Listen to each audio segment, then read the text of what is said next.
little bit lightheaded. You saw he went down, and he's fine. They just sent him out. He's got doctor's care, but he's fine. So we had a little bit of an interruption. Sorry for that. And I think we can just begin again with Eli Lilly. Yeah. Thank you. Thank you, Mr. President. And again, I was saying it's an honor to be here because this action today will really begin to change the arc of chronic disease in our country. Lilly's a 150-year-old American company, and we're committed to advancing science, investing in research, and building really high-value jobs.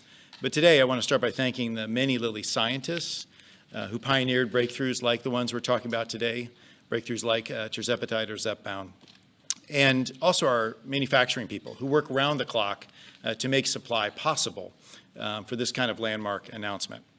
But medicine only is effective when people can access and afford it, and that's what today's announcement delivers. Thanks to the President's focus and the collaboration we had with so many people at HHS, we're able to solve a real problem for millions of American people. 9 years ago, when I started this job, I promised to read every letter a patient sent me. And back then, there was hope for new treatments, but a lot of complaints about insulin pricing. So while we did a number of things ourselves, it wasn't actually until I spoke to the President, this is in your first term, and you ordered the HHS team to work with us to really solve that problem. We prioritized it.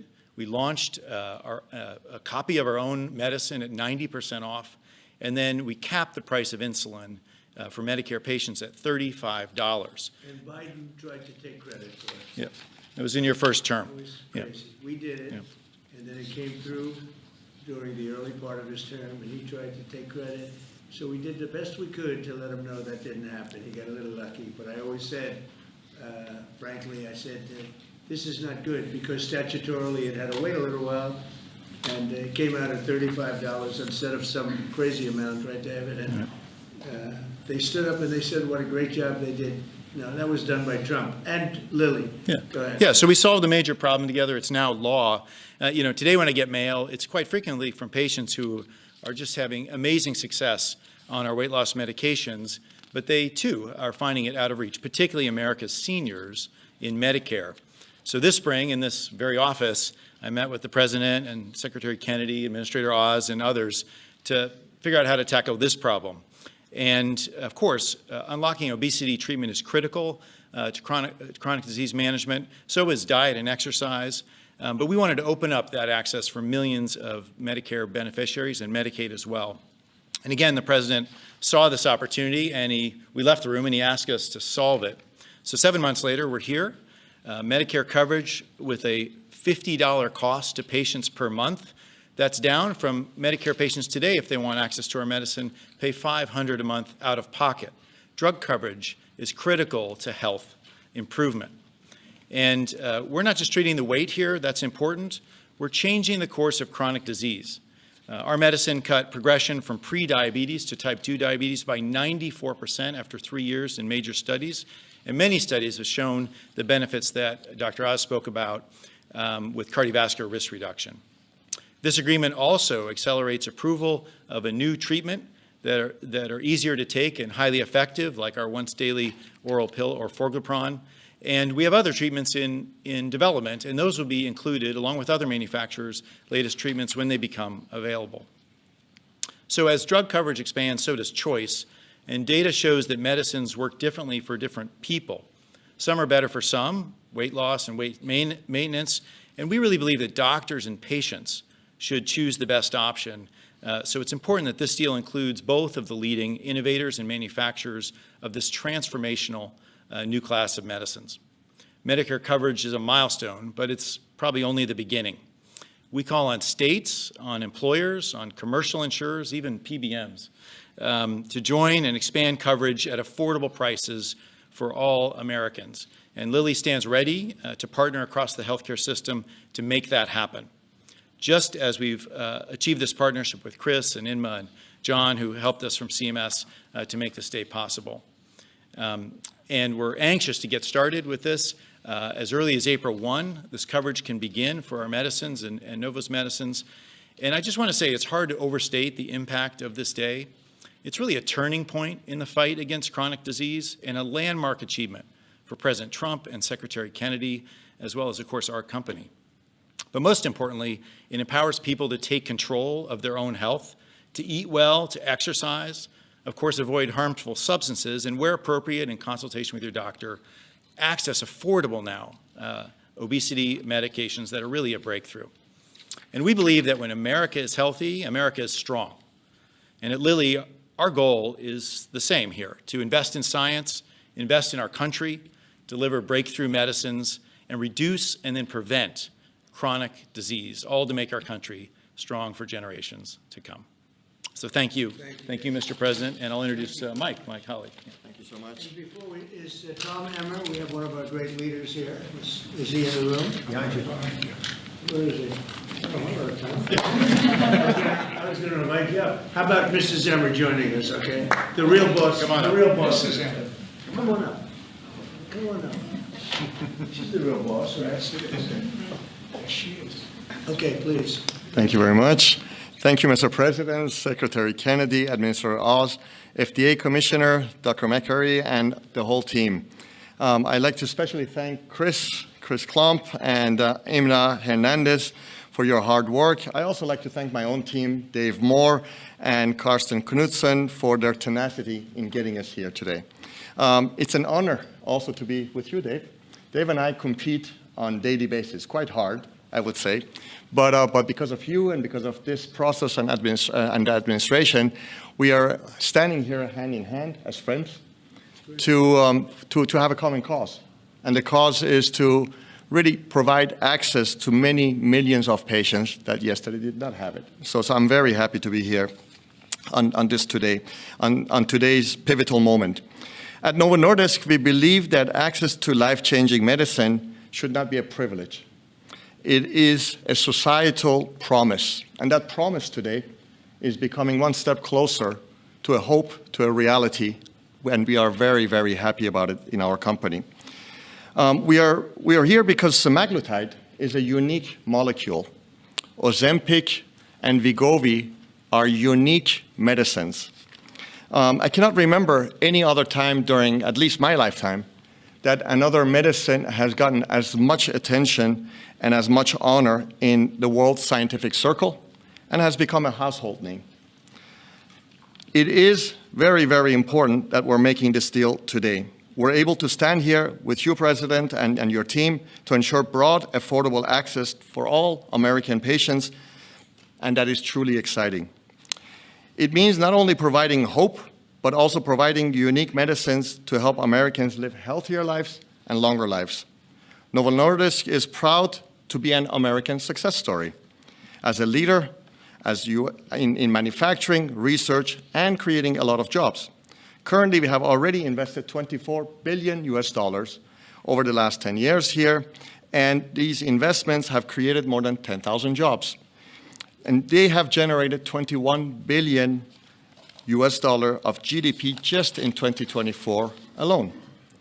And today, as I'm standing here talking, cranes are up, as you would like to say, in North Carolina, because we're just expanding our North Carolina manufacturing site once again with $4 billion additional US.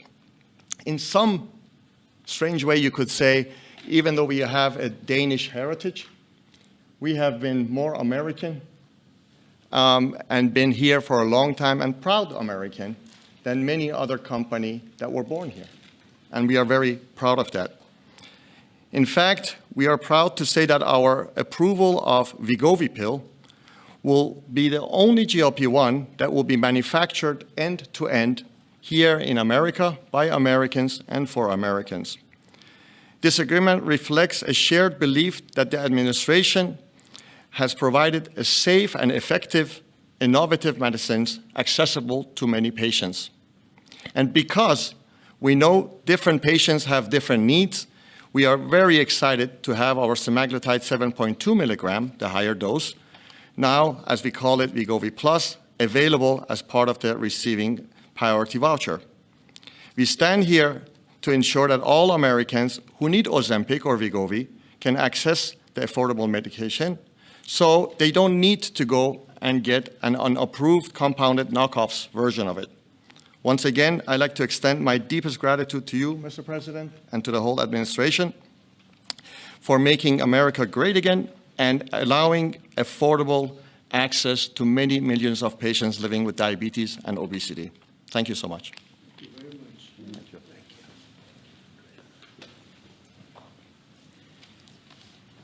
you. Anybody else? Just say a couple of words, Mike. Thank you, Mr. President.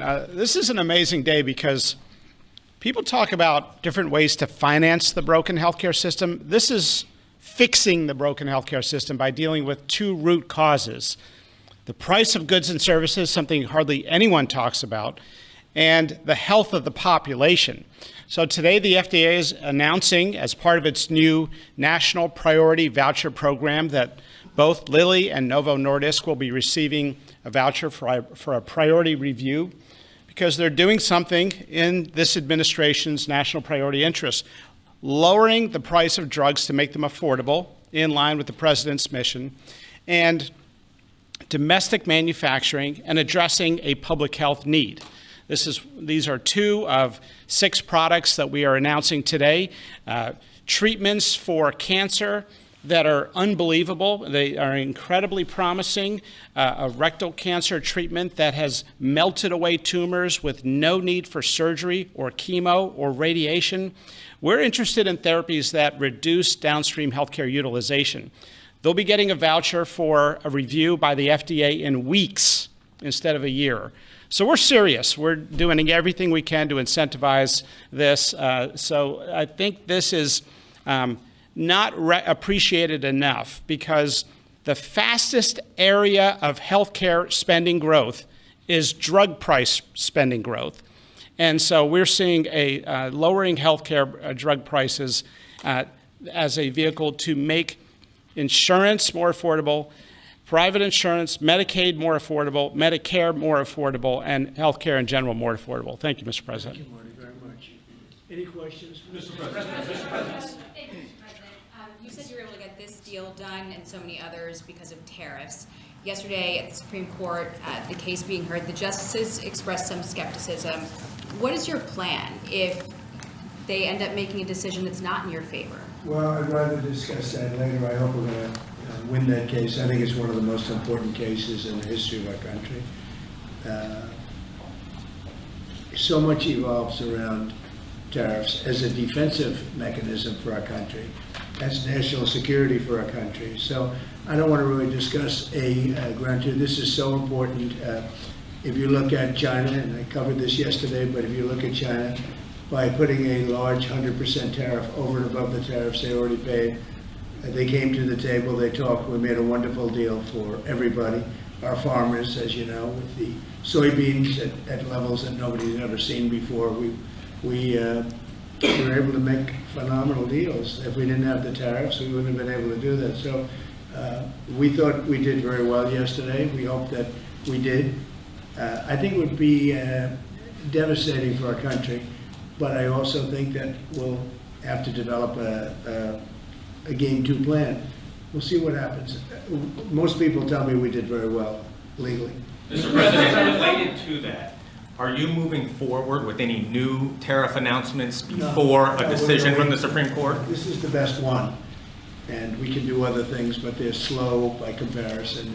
It's like as an example, with the 100%, I was able to do it instantaneously when we were threatened by the rare earths, as you know, the magnets. And I did it instantaneously. It was a matter of seconds. And it was a matter of seconds that I got a phone call, let's work this out. We would have had not nearly the defense that we had. It would be a shame. It would be somewhat catastrophic for our country, I have to be honest with you. I don't want to get too much involved, but what we've done, we're taking in hundreds of trillions of dollars. If you take a look at the numbers we're at $17 trillion right now. We're going to be at $21 trillion, about $21 trillion by the time I finished my first year. Biden, as an example, the Biden administration was at less than $1 trillion for 4 years. We're going to be at $21 trillion for 1 year. In the history of the world, there's never been a country that's done that. Not China, not the US, not anybody. And a lot of that is because of the tariffs and the fact that the president is a competent president that knows how to use them. And I use them for national defense. Of the 8 wars I ended, I would say 5 or 6 were ended because of tariffs. I'll give you an example. If you take a look at India and Pakistan, they started to fight. They're 2 nuclear nations. They were shooting each other. 8 planes were shot down. There was 7, now it was 8, because the one that was sort of shot down is now abandoned. And 8 planes were shot down. And I said, listen, if you guys are going to fight, I'm going to put tariffs on you. And they both went, they were not happy about that. And within 24 hours, I settled the war. If I didn't have tariffs, I wouldn't have been able to settle that war. So it's great national defense, and you have to be quick moving. You can't wait around for months and months while you're doing studies and you're doing all of this, or go back to Congress. Look at Congress. We can't even get a continuation from Congress. Think of that. How do you have to go back to Congress you have to do this spur of the moment? Because just so you understand, we're here at spur of the moment. Other countries have used tariffs that absolutely, they would have destroyed us. If I didn't come along, our country would be destroyed right now. The tariffs have made us rich in terms of national security. They've made us secure. And if you have economic strength, that's also, if you have a lack of economic strength, that's national security also. But we have great national security because of those tariffs. So I think it would be devastating if we lost that ruling. Issues are ruling. It could be several weeks. Are you going to lay out any new additional tariffs before I don't want to that? talk about it. I'm going to hope that we win. I can't imagine that anybody would do that kind of devastation to our country. We'd have to pay back trillions of dollars. We've taken in trillions. We haven't taken in billions. We've taken in trillions of dollars. We've made trade deals based on that give us, as an example, European Union, $950 billion. Japan, $650 billion. South Korea, $350 billion. Without this, we're not talking about that kind of money. And they're okay, they're satisfied, they love us, they just left. They all love us. So it's not like we're such bad people. But they were doing it to us until I came along. Now they don't do it to us, we do it to them a little bit. But if they took this away, we would be defenseless against tariffs from other countries. On employer plans and individual plans who also don't have access to GLP-1s, what can you do to make those insurers and PBMs get these same prices so they can put access for those I'll folks? ask Oz or Bobby that question. It's a good question. Absolutely. Many Americans receive their insurance through the commercial markets. The companies have committed to ensure that at worst, prices are at MFN on GLP-1s and are committed to continue to negotiate those prices down based on volume, just as they do in any other instance. Another really interesting thing we're seeing, though, is that commercial plans and PBMs increasingly are enabling access for their beneficiaries, their patients, to make purchases in the cash market and then still receive coverage under their accumulators and their deductibles. And so we're building that capacity in. Absolutely, Trump RX is being built to enable just that behavior and drive transparency in the process. Mr. President, there are so many Americans that report tremendously positive results from these drugs. What real-world impact do you think this will be? Is there an estimate on how many Americans may now take these drugs? And also about the informed consent on side effects. There are lawsuits against these companies that some people experienced damage to their gut health, vision loss, and other potentially serious side effects there. So how will we ensure Americans are able to make the best choice of the risk versus the rewards? Well, I'll let them speak about the side effects, but I've heard about very little side effects with respect to these drugs. I mean, it's all positive, and that's usually not the case. I mean, usually you hear bad things. You see these crazy commercials on television where they tell you 15 different things that can go wrong, and then you're supposed to buy it. Very few, but I'll let you handle that. At a high level, 1 in 3 people who can hear my voice are eligible for these medications. That's the magnitude of impact. And we believe just to reemphasize, we will actually save the American taxpayer money if people use these drugs appropriately for the duration for which they're indicated. There are always going to be side effects of anything. Anything strong enough to help you is strong enough to hurt you. The question is the trade-off worth it? We know the ravaging risks of obesity and all downstream issues ranging from diabetes and hypertension to renal failure, dementia, heart disease, my specialty. But I'll ask Dave Ricks from Lilly to maybe start off because he can give an honest appraisal of potential risks people should be aware of. There's no free cheese. Yeah. Oh, thank you. Today, as you may know, there's about 8 million people benefiting from the two companies' medications. This new announcement will make that tens of millions that could benefit from it. So it's a huge improvement. But as the previous question, we need commercial plans and other insurers to step into this arrangement. I think probably both companies will work hard to make sure that happens. Yeah, as Dr. Oz said, no drug that can help you has no side effects. Most of them are well known. We've been using this class of medications for nearly 20 years. And that's why it's important that patients go to their doctor and decide together whether this is right for them, and their doctor knows their medical history and has the information about these medications. But we're confident in the safety, but there's always some precautions we should have, and people's own medical histories matter in that decision. And are there any estimates for? Yes. What I would like to say is also that, of course, in my speech I made a comment that what happened today allows us and Lilly to provide medications to millions and millions more than they are getting it today. Today, a lot of those patients are trying to go out there and take the knockoff versions of these medications, mainly because they were cheaper than our medication. With the reduction of the price, hopefully many of these patients don't need to choose their safety over their wallet and now are able to find the real thing at a very decent price. Is that a big problem for you, knockoffs? Sounds like it might be. It has been, yes. It has been. But on the other hand, of course, patients have to be able to afford it. So it has been also our job to make sure that affordability. Are the knockoffs dangerous? The knockoffs are not FDA, the API, the raw ingredient that goes into them, are not FDA approved. So nothing is as good as the original. Yeah, no, I know that. Yesterday in the Supreme Court, Chief Justice Roberts said that tariffs are taxes and that they're paid by Americans. He said this pretty clearly. And yet you're saying that this money is rolling in from other countries. How do you square those two? It is, it's coming in because they've charged us. You know, the same countries that you talk about are charging us massive amounts of money. If you look at the tariffs over the years that were put on our heads, there's a reason we're $38 trillion owed. Now that money's going to start coming down. But we had presidents that didn't know how to use tariffs. We had presidents that had no understanding of business. But if you take a look at what's happened to us, every country charges tariffs. China, the European Union was brutal. They charged us tariffs, not only tariffs, they charged us tariffs so we couldn't sell cars there. We couldn't sell our product. They didn't want our agriculture. They didn't want our cars. Now they're taking our cars, and now they're taking our agriculture. You know, far more than money. It really is a defensive mechanism.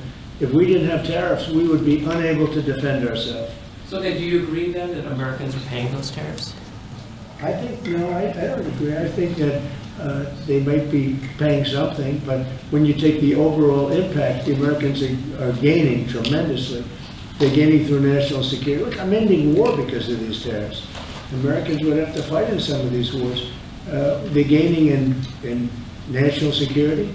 They're gaining in economics. They're gaining in so many different ways.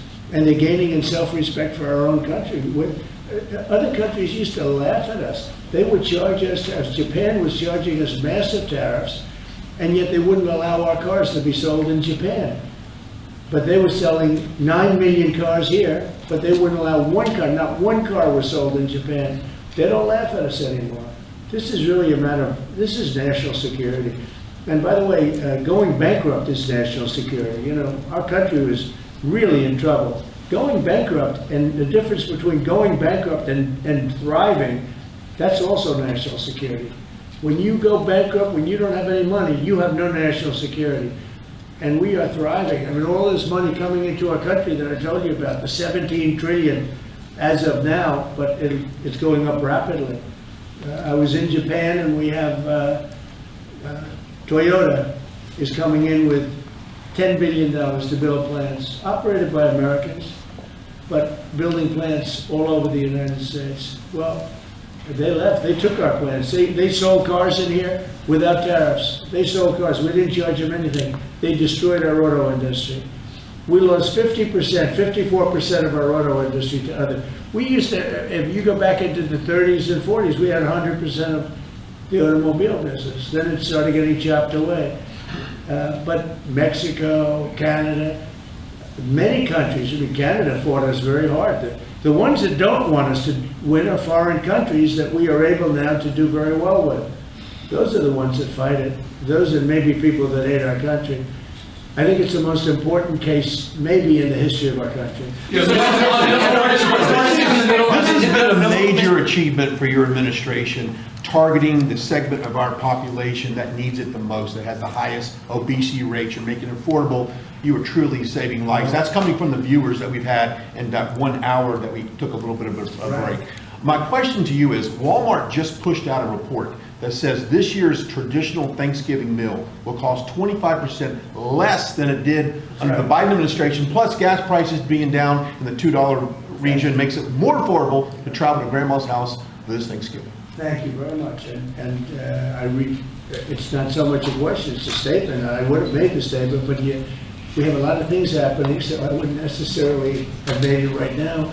So Walmart, to me, you know, that's AAA, came out that nobody going to influence them. I don't know them. But they just came out with a very powerful statement. They've done it for many years, that under the Biden administration, Thanksgiving meal, a Thanksgiving meal with all the trimmings costs 25% more. In other words, our Thanksgiving this year coming up will cost 25% less than sleepy Joe Biden's. Now, to me, that's better than anything there is. That's better than a poll. They've got everything included, from the trimmings and from the turkey and from everything, a lot of different items. It's 25% less this year than it was last year when he was so-called in charge. He wasn't in charge. The people around the desk were in charge. The oil pen was in charge. That is a big factor. And I was angry last night with the Republicans. I said, you don't talk about this stuff. Nobody talks about it. You know, I rely on a question from a reporter to get that out. We should be talking about it because they talk about affordability. They don't have affordability. We had the highest inflation in the history of our country under Biden. We had high gasoline prices at $4.50, $5 a gallon. They're going to be hitting $2 a gallon with me. They're getting close to $2 a gallon.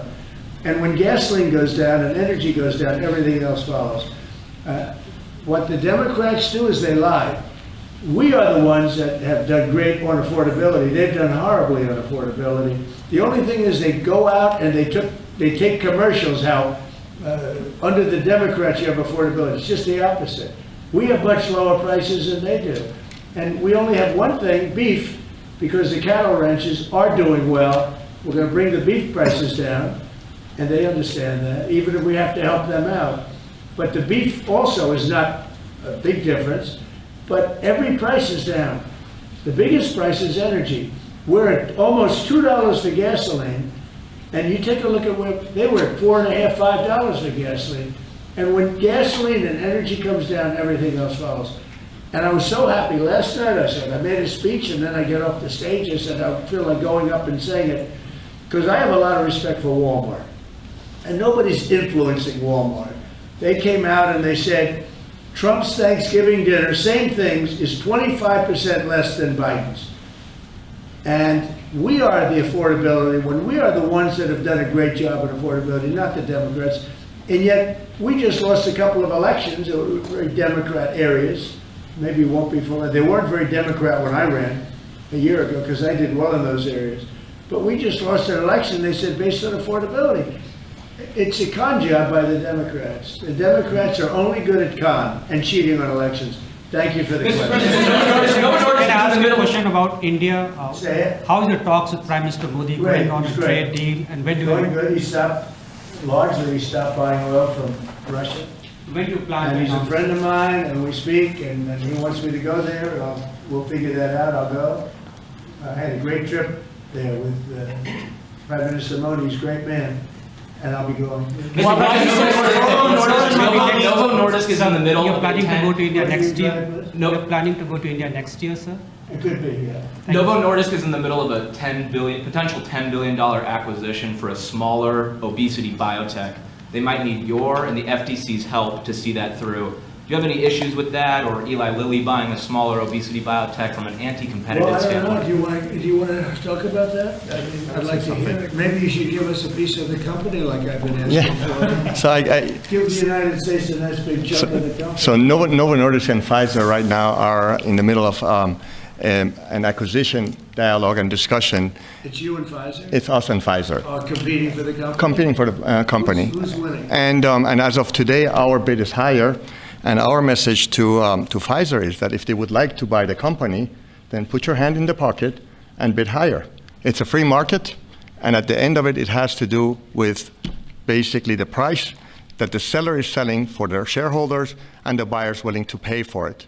This has nothing to do with FTC, has nothing to do with anything else. Do you think it's Is that a anti-competitive similar because product to what we're talking about today? It's a product, it's a series of products that will come to the market in around turn of the decade, where the market is very crowded with many, many other players as well. So it's the next generations of products, and it will become five. Yeah. Mr. President, you keep saying that Zoran Mandami, you said that, you called him a communist. You said that if you won, you would take drastic action against New York City. What kind of actions are you looking at, and will the ICE deportations continue? Well, I think you have to look. If he is a communist, there's not going to be a lot of activity. So you wouldn't need bridges and tunnels and all the different things that were being planned for New York, I think. And look, I hope New York does well. That's all I can say. I love New York. I grew up in New York. I did well in New York, always did well. And I hope New York does well. That's all. And ICE raids, will they continue?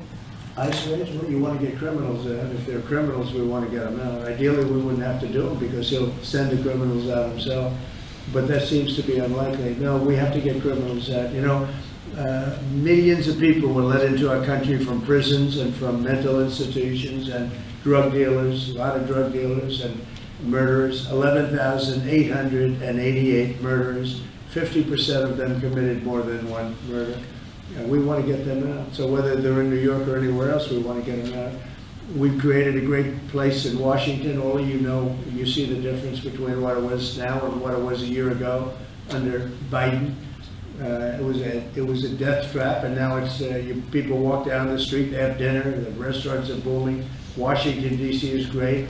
I will tell you, Memphis is doing really well too. You're hearing those reports. It's companies were going to move out, they're not going to move out anymore. We've done a great job, and we've only been there for 4 weeks. So we've done a great job with that. But they have killers in New York, we want to get them out. If they have murderers, if they have people from jails that they allowed out of their jails in order to save a lot of money, we want them out of here. We want to put it back to their jails, not our jails. Mr. President, a question in regards to TSA. Would you ever consider privatizing TSA? That question comes to us from our viewers all the time, and I told them I would ask you. I think of privatizing a lot of things, but generally speaking, you have government, and a lot of people don't like privatizing, but some things that they really do, they work out better privatized. But it is government, and sometimes government can be better. It's something a lot of people talk about. I've heard that government, as far as air traffic controllers, is 2 thumbs up on that. I've heard from dozens of pilots who have flown the last 90 days, particularly under all the stress of the government shutdown. Right. They tell me, Brian, that is the one thing the government does right is air traffic controls. Well, we're going to do it a lot better too, because we're going to buy a new system. It's under bid right now. Bid about 4 different companies, all top of the line, like these 2 great companies, except, in a slightly different field. And the air traffic control equipment is 45 years old. Buttigieg spent billions of dollars trying to fix it and didn't even use the right wire. You're hooking up glass into copper, and you can't do that. If they went to a reasonably good school, they'd find out you can't hook glass into copper. And they spent billions of dollars, and it was actually made the system much worse. We're going to get rid of the entire system, put a brand new system in, It'll be expensive, but we'll have the best air control system, meaning, the control towers. They'll be stripped down to the bone, and brand new equipment is being installed. And we'll give out that, it's a big contract, we'll give out that contract over the next 6 weeks. It definitely announced, sir, that the FAA is going to have to cut about 10% of flights at the top 40 airports because of the government shutdown.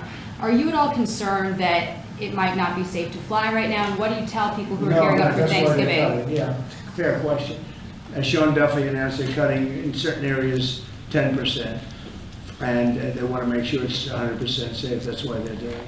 Mr. President, given these modifications that are being made to air travel, the other disruptions with the government shutdown, do you think it's time for Republicans in Congress to change their negotiating position at all? In what way? To start making concessions to Democrats? Well, I think it's time for them to end the filibuster and just put everybody back to work. Vote in voter ID, vote in no mail-in voting except for military, faraway military, and people that are very sick. I'd like to see one-day voting. I'd like to see not 65 days of voting from all over the place. No, I'd like to clean up the elections.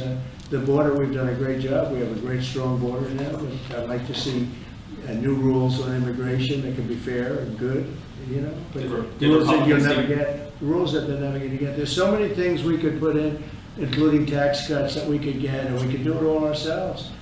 But to do that, you have to end the filibuster. The filibuster is, and they'll do it too. They'll immediately do it. What they're going to do is, what the Democrats will do is they're going to make Puerto Rico a state.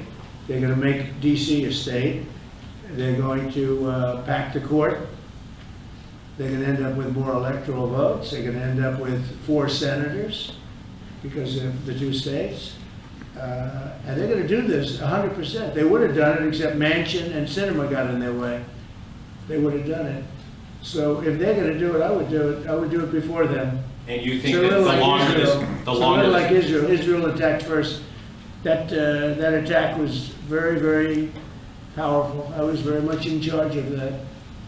When Israel attacked Iran first, that was a great day for Israel because that attack did more damage than the rest of them put together.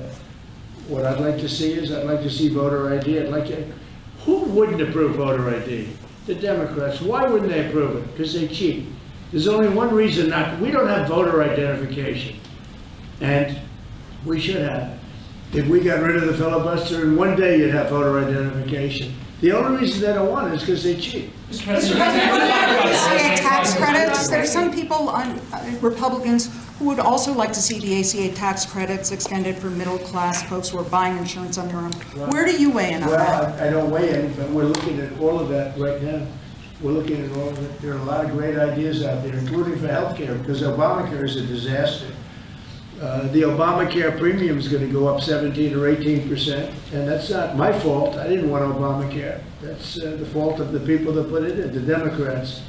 And now they want it subsidized further. But where you take it from them, you take it from a lot of other people. We could have much better health care at a much lower price. Mr. President, grocery pricing announcements with another company, or is this the last we're going to see for a little while? About drug pricing, deals. Oh no, everybody's involved, and we're going to get low pricing from. All companies are being involved. We are now going to have, with all drugs, the lowest price anywhere in the world. That's the price we're going to have. And will you have That's called favored nations. We were stupid nations before. We paid 10 times more, sometimes 15 times more than they were paying in Europe and other places. So that was really stupid. In 2 years, these will go down. The injectable prices will go down to $250, I believe. But American patients might still look at European prices and say these aren't quite low enough to match that. What would you say in response to people? Because as far as I'm concerned, we're at favored nations. If Europe is paying less, then now there could be other reasons. There could be a distribution, et cetera, et cetera. It's harder to get to, but outside of pretty minor things, this is favored nations. We are going to be paying the lowest price in the world, outside of some nations that are stone cold bankrupt, have no money, and people make contributions of medicines to those nations, including us. We're gonna have the lowest prices anywhere in the world. And your drug prices will go down 600, 700, 800%. And I'll be given no credit for it, because I never get credit for anything. But nobody else could have done this. So how does the drug price go down? Nancy Pelosi, Nancy Pelosi, any statement on Dick